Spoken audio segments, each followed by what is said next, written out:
esté expuesta. Listo, ya estamos grabando por acá. Por favor, vayan apagando los audios, los que vayan entrando. Sí, sí, ya grabé, fue lo primero que hice. Ok, bueno, vayan apagando los audios para entonces arrancar con la clase de nervio óptico. Que muchachos, yo sé que la mayoría o hay muchísimos acá que están realmente por esta clase. Ok. Ok, bueno.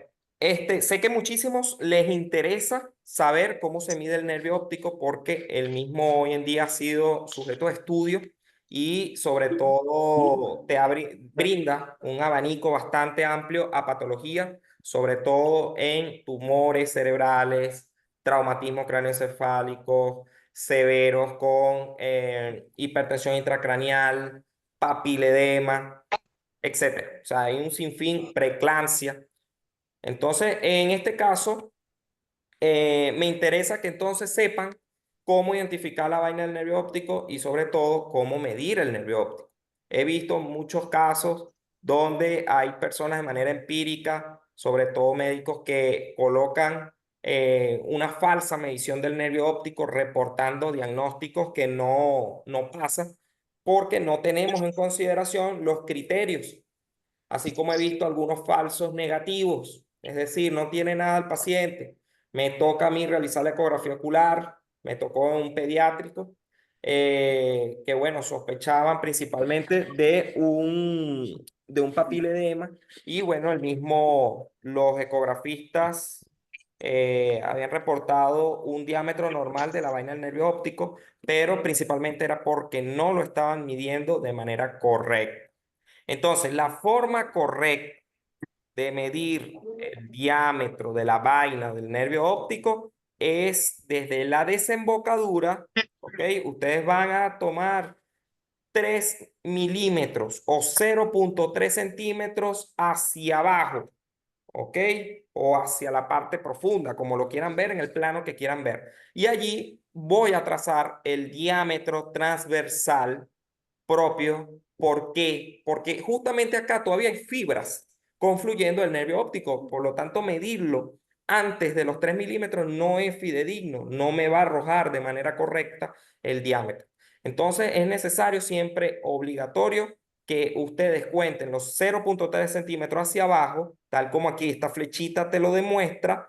Eso no lo digo yo, eso ya está estandarizado, que la forma correcta de medir el diámetro es a través de un corte transversal, primero que nada, y respetando los 3 milímetros, tal como se hace aquí, tal como se hace en esta segunda imagen, tal como se hace en esta tercera imagen. Todo tiene una razón de ser, todo tiene una morfología que se debe respetar. Y si no la respeto, va entonces a arrojar falsos positivos o peor aún, falsos negativos. Ok, partiendo de esto, entonces, muchachos, tenemos que el nervio óptico no debe pasar de 0,5 centímetros de diámetro. O sea, lo normal es conseguir 0,3 a 0,5 centímetros. O lo que es lo mismo, para los que les gusta utilizar milímetros, de 3 a 5 milímetros. Esto es algo estandarizado, esto es un valor fisiológico, valores normales que debemos nosotros establecer a la hora de conocer lo que está normal, porque yo no puedo observar algo patológico si yo no conozco la normalidad. Lo segundo es que los bordes deben ser lisos, ¿ok? Los bordes deben ser siempre, o los márgenes deben adecuarse a una interfase con respecto a la grasa retrocular y el trayecto debe ser vertical. Ahora bien, cuando yo comienzo a alterar o observo ya una patología del nervio óptico, cuando todos estos criterios se pierden. Es decir, ya el diámetro ya no es de 0,305, sino que ya pasó de 0,5. Y aquí debemos, en este caso, identificar que se trata principalmente de un engrosamiento de la vaina del nervio óptico. En este caso muy particular que les traigo acá, se fijan, mide 0,8 centímetros, lo que me está diciendo principalmente que hay un Pero aumento importante del diámetro transversal. ¿Ok? Esto es necesario, muchachos, que ustedes lo tengan en cuenta, sobre todo en la hipertensión intracraneal, porque ya en el contexto clínico da para tener una PIC bastante elevada. Y la otra es la tortuosidad o el acodamiento. No es normal que yo vea un nervio óptico que realiza diferentes aspectos, por ejemplo, ser vertiginoso o está tortuoso o está irrespetando los planos grasos. Eso puede, o está por efecto de masa, está desviado. También hay tumores propios, por ejemplo, el mucocele. El mucocele es uno de los tumores muy frecuentes a nivel de órbita, a nivel retroocular, que puede desplazar el nervio óptico hacia el lado contralateral y esto se produce principalmente por esa misma ocupación de espacio, ¿ok? Eso es importante tenerlo también en cuenta. Ok, muchachos. Entonces, nosotros hicimos varias investigaciones cuando tuve la oportunidad de estar en el Hospital Miguel Pérez Carreño de Caracas. Estudiamos, no solamente estudiamos, sino también ayudamos a muchísimos especialistas en investigación y logramos en algunos casos resaltar conclusiones interesantes, ¿no? Que vale la pena que el venezolano se anime a profundizar más en este tema. Vale la pena que el oftalmólogo solicite cada vez más al ecografista a realizar este tipo de estudios, porque no vamos a quedar, muchachos, atrás. Nos vamos a quedar en la prehistoria. Cuando otros países, como por ejemplo países que considero a México, el país donde la ecografía ocular está mucho más avanzada. Inclusive he tenido, bueno, la experiencia y la fortuna de compartir con colegas que están mucho más adiestrados en temas de ecografía ocular. Y les comento que nada más allá en México ya es considerada la ecografía ocular como una rama del radiodiagnóstico. Inclusive se llama ecoftalmografía porque es tanta la información, porque es tanta la experiencia, las prácticas que se debe tener, que por lo menos piden de 1 a 2 años de práctica en este caso, el médico radiólogo, para poder especializarse, o mejor dicho, subespecializarse en esta rama.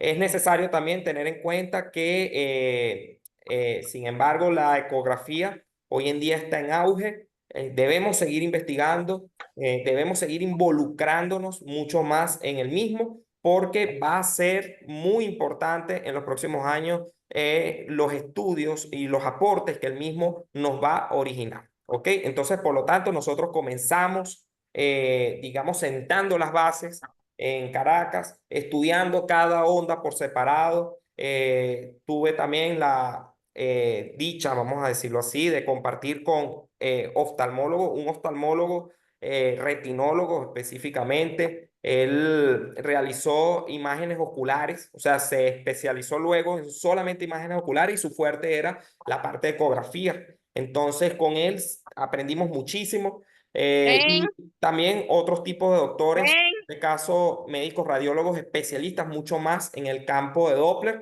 logramos integrar y fusionar la rama, creando así a su vez el Doppler ocular. Entonces, interesantes algunos de las conclusiones que, bueno, hemos logrado. Venezuela se sigue manteniendo. Bueno, yo sé que aquí tengo muchos integrantes de otros países, pero bueno, del mismo modo, cabe destacar que en mi país vamos a ir progresando en lo que sería este tipo de investigación. Entonces, en las conclusiones, bueno, primero que nada, llegamos a establecer, ¿no? Como un parámetro bastante importante a la ecografía ocular como una herramienta útil no invasiva, de paso de bajo costo, de paso realizado en primer momento a pacientes con hallazgo de opacidad cristalino y sobre todo en aquellas patologías que impidieron al oftalmólogo la visualización del segmento posterior del globo ocular. Fíjense que aquí yo no nombro fondo de ojo por ningún lado, porque el fondo de ojo tuvo una gran limitación en estos casos, cosa que la ecografía ocular logró superar y que hoy en día logra identificar mucho mejor las patologías que el fondo de ojo no. Entonces, los resultados de la presente investigación, de las que ya le acabo de mencionar, la mayoría de los pacientes eran del sexo masculino, o sea, hay que tener en este primer caso, establecer el sexo masculino como también parte de los factores de riesgo a tener en cuenta en la patología ocular y sobre todo en aquellos pacientes mayores de 50 años. En la relación al diámetro ocular anteroposterior y transversal, yo, bueno, les he mencionado que la biometría axial principalmente es medir el eje AP y el eje transverso.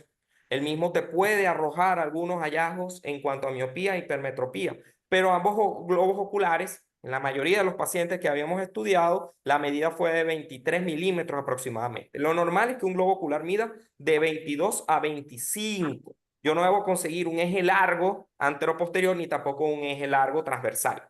Es decir, por encima de 25. No debo porque estaría hablando de miopía y de hipermetropía respectivamente. Dentro de los principales hallazgos, conseguimos muchísimos pacientes con incremento de las velocidades picosistólicas en la arteria oftálmica. Recordad que, bueno, la arteria oftálmica se eleva en las velocidades picosistólicas no solamente en pacientes con alguna patología hipertensiva, sino también puede elevarse en pacientes con antecedentes de tabaquismo, cambios posturales, etc. En la arteria central de la retina también se vieron algunos cambios. Importante reconocerlo, sobre todo en aquellos pacientes con glaucoma. Es decir, recordar que la presión intraocular o la PIO puede estar elevada en pacientes que son completamente asintomáticos. Entonces conseguimos varios asintomáticos que luego acudieron al servicio de oftalmología y sí, al medir la presión intraocular, evidentemente pasaba de 18 a 20 milímetros de mercurio. Las arterias ciliares posteriores cortas y largas también fueron múltiples hallazgos los que conseguimos en él. El acodamiento del nervio óptico también fue parte de eso. Y en tercer lugar, el hemovitrio, que estuvo presente sobre todo en aquellos pacientes que ya venían con el antecedente de la miopía. En cuanto al diámetro de la vena del nervio óptico, se evidenció que estuvo dentro del rango normal y se correlacionó más en los pacientes con hipertensión intracraneal idiopática, donde en promedio expresaban alteración de su morfología. Aquí los neuroradiólogos intervenían, donde, bueno, ya eran pacientes que, bueno, tenían algunos tipos de clínica bastante acentuada y el nervio óptico, muchas veces el diámetro estuvo normal, pero la morfología sí estuvo alterada. Entonces, muchachos, a través de la ecografía miraremos más allá de los ojos. Fíjense qué bonito esa frase, donde nos establece al ojo como la ventana al alma y que de alguna u otra manera sigue siendo ese vínculo que tenemos nosotros estrechamente con el organismo, con el cuerpo humano.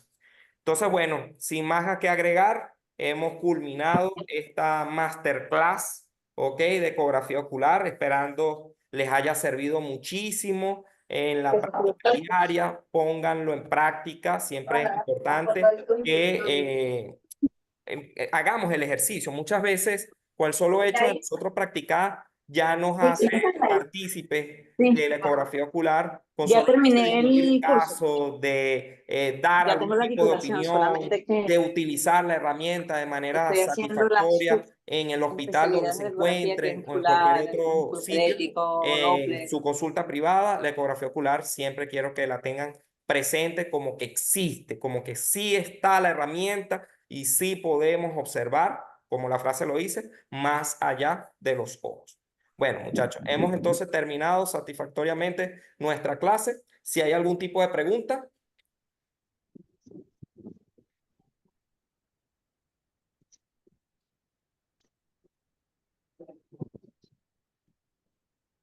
La clase va a quedar grabada, o mejor dicho, ya esta clase queda grabada. Yo en breve lo estaré subiendo a la plataforma de YouTube, donde, bueno, luego posteriormente se las iré compartiendo por el grupo.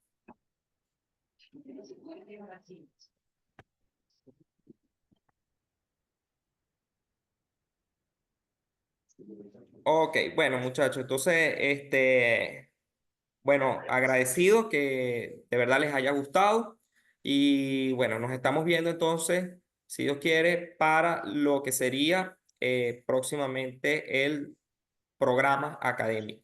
Leonela Rivero acá nos pregunta si tenemos un curso completo sobre oftalmografía. Sí lo tenemos, ¿ok? Si eres ecografista, preferiblemente sería lo ideal. para que puedas estar bien ubicada al momento de explorar. Porque como les digo, o sea, esto no es un tema de que cualquiera lo va a realizar. Si es necesario que sea ecografista o médico radiólogo o por lo menos oftalmólogo, también he tenido muchos en las clases, pero sí es básico que sepa manejar, por lo menos tendrías ya un campo ganado, un terreno ganado si eres ecografista. Si no lo eres, entonces próximamente te voy a sugerir, luego de terminar el curso gratuito, participes en algún diplomado de ecografía clínica diagnóstica que nosotros realizamos. El mismo pues con 250 horas No, porque ya se académicas, terminó. donde pues vas a llevarte absolutamente toda la información que necesitas y toda la práctica que necesitas. Porque ecografía es así, ecografía es más que todo práctico, mucho más que teórico. Bueno, muchachos, entonces feliz tarde para todos. Espero se encuentren muy bien. Estamos entonces en...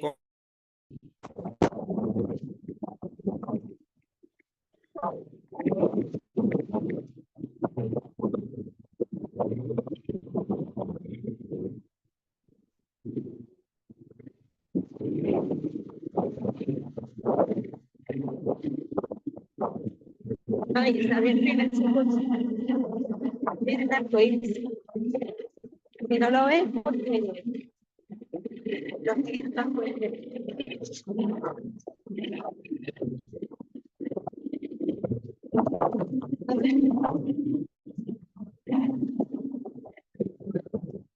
no, desde las 5 ese coche viejo hablando.